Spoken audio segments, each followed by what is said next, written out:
Zunguo uzuri hili, guarantee mtu alifanya, lakini usijaribu, amini.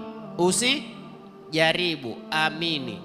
Wale wenye matatizo ya kijini, ya kishetani, ya kinuksi, ya kibalabala, kuna sura katika Qur'ani zaitwa sura za wau, yani mwanzo wake huanzwa kwa nini?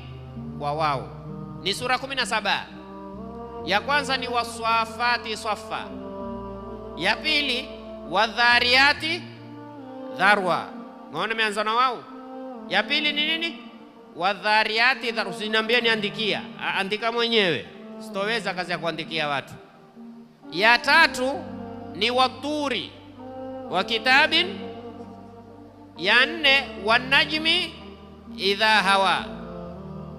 Ya tano walmursalati urfa. Ya sita